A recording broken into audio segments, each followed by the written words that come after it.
नमस्ते, आप सभी दर्शकों का बहुत बहुत स्वागत है। आपके साथ मैं हूं जयप्रकाश शर्मा। अब की बार किसकी सरकार लेकर हाजिर हो चुका हूं।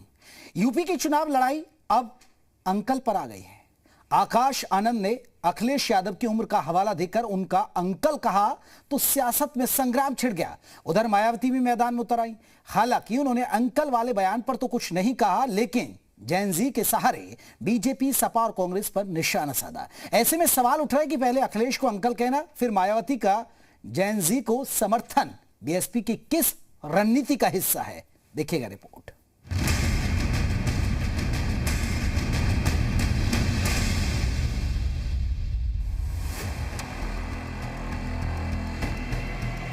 बीएसपी नेता आकाश आनंद की पहली रैली, और इस रैली में यूपी के दो दिग्गज नेताओं पर ऐसे शब्द बाण की सियासत में संग्राम छिड़ गया। अंकल जी की हाथरस के सादाबाद से चुनावी शंखनाद करने वाले आकाश आनंद अपनी पहली रैली में ही ऐसा गरजे कि विरोधियों के निशाने पर आ गए। कांग्रेस से लेकर समाजवादी पार्टी के सिपा सालार तक दोनों ओर से आकाश आनंद पर हमलावर हैं, और इसकी वजह है आकाश आनंद का वो बयान जिसमें उन्होंने अखिलेश और राहुल गांधी को अंकल करार दिया था।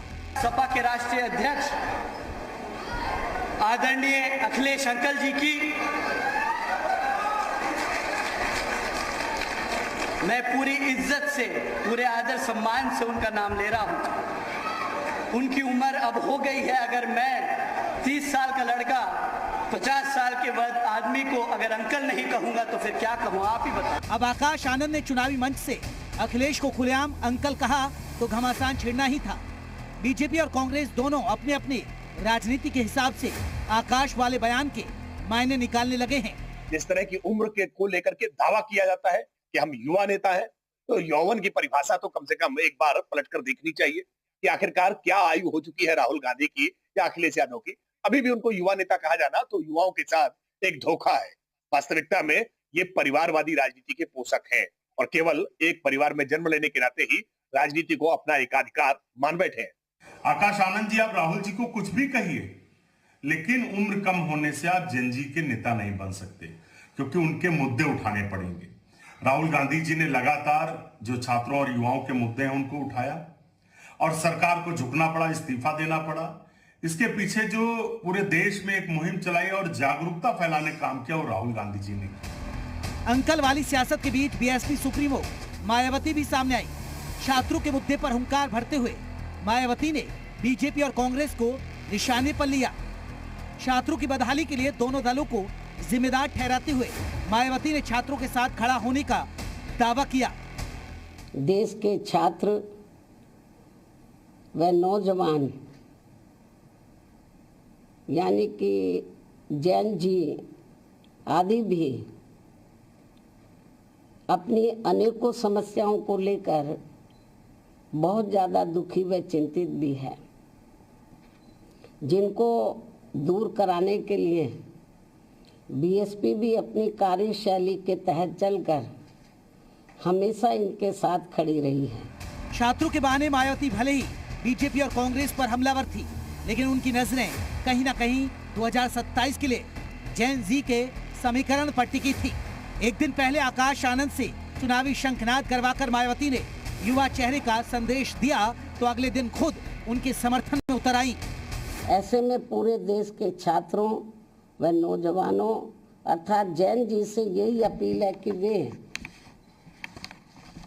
कि वे अपनी समस्याओं को दूर करने के लिए सत्ता व विपक्ष के इस समय चल रहे षड्यंत्र से बिल्कुल दूर रहें और ये लोग अपनी समस्याओं से निपटने के लिए इनका सावधानी पूर्वक इस्तेमाल करें।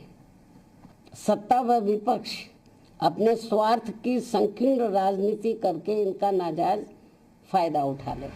दिल्ली में छात्र आंदोलन के बाद बीएसपी भी दूसरे दलों की तरह जैन जी के इर्द गिर्द रणनीति तैयार करने में जुटी है, और शायद यही वजह है कि मायावती खाली पड़े सरकारी पदों को भरने की मांग के साथ साथ प्राइवेट सेक्टर में भी आरक्षण के मुद्दे को हवा दे रही हैं, जिससे इस समय पूरे देश में केंद्र व राज्यों की विभिन्न पार्टियों की चल रही सरकारें ये सब उन्हें उपलब्ध नहीं करा पा रही हैं, जिसकी वजह से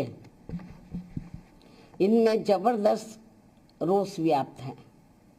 इसके साथ साथ अब तो इन्होंने हर स्तर पर पब्लिक सेक्टर को भी काफ़ी कमज़ोर करके प्राइवेट सेक्टर को ही बढ़ावा दे दिया है और ये क्रम पूरे देश में अभी भी काफ़ी तेज़ी से जारी है, जिससे देश के बड़े बड़े पूंजीपति व धन्ना सेठ आए दिन और मजबूत होते जा रहे हैं। पहले आकाश आनंद का अखिलेश यादव को अंकल कहना और फिर मायावती का खुलकर जैन जी के समर्थन में उतर आना राजनीति में सिर्फ आम घटना नहीं, बल्कि इसके पीछे बीएसपी की सोची समझी चुनावी रणनीति माना जा रहा है। राजनीतिक जानकारों का मानना है कि एक तरफ तो अखिलेश को अंकल बताकर आकाश आनंद उनकी युवा नेता वाली छवि को ध्वस्त करना चाहते हैं, ताकि जैन जी वोटर अखिलेश को नहीं बल्कि आकाश को युवा नेता माने। वहीं दूसरी तरफ मायावती का प्राइवेट सेक्टर में आरक्षण की मांग वाले दाव से बीएसपी कहीं न कहीं उन दलित युवा वोटरों पर फोकस कर रही है जो चंद्रशेखर की तरफ चले गए। अगर बीएसपी की रणनीति चुनाव में हिट रही तो बीएसपी के नतीजों पर असर दिख सकता है। मायावती जी को ऐसा लग रहा है कि जैन जी को समर्थन देकर 2027 के लिए एक बड़ी रूपरेखा तैयार की जा सकती है। मायावती के लिए अच्छी बात यह है कि अकेले उनके दल में उनके बाद जो नंबर 2 के नेता हैं आकाश आनंद, वो भी जैन जी हैं। तो एक जैन जी को आगे करके जैन जी को लुभाने की उनकी नीति निश्चित तौर पर एक पृष्ठभूमि तैयार कर रही है। बहरहाल बीजेपी सपा के बाद बीएसपी ने भी अपना जैन जी दाव चल दिया है। अब देखना होगा कि 2027 में क्या ये फॉर्मूला हाथी को फायदा पहुंचाएगा या नुकसान। हालांकि यूपी में बीएसपी के पास खोने के लिए फिलहाल कुछ है नहीं। ब्यूरो रिपोर्ट, जी मीडिया।